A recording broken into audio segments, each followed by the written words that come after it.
In a non-conference doubleheader against Kentucky Wesleyan on April 28, 1979, Larry Bird dressed for the Indiana State baseball team.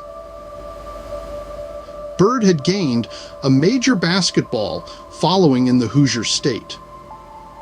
Between leading the small state college to the NCAA national title game and being drafted 6th overall by the Celtics, Bird found himself surrounded by media nearly all the time.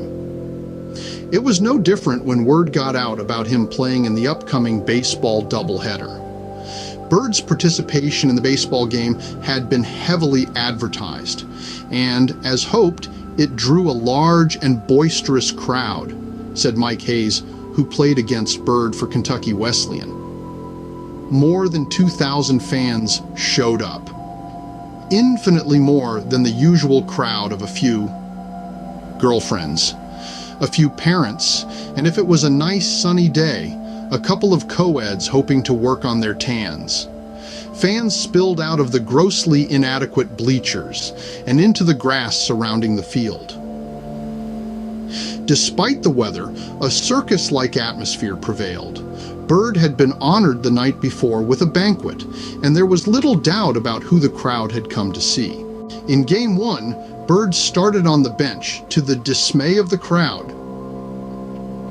When they realized he wasn't in the game, those in attendance began to boo. He was brought in to pinch hit halfway through the first game.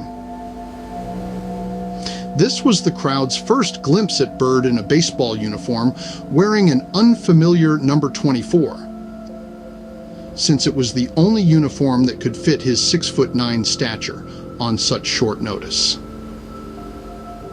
The at-bat didn't fare well for Bird as he struck out. It was like he was swinging a slow-pitch softball bat, said Indiana State's manager Bob Warren about Bird's first at-bat. He looked terrible. In the second game of the doubleheader, Bird was put in at first base, where he recorded 9 putouts.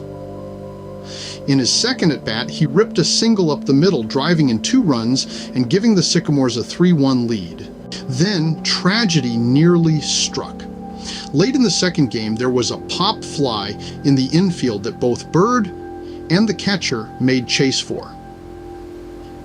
The two collided, with Bird being knocked to the ground. He lied on the ground, not moving. He eventually made it to his feet, to the relief of everyone watching.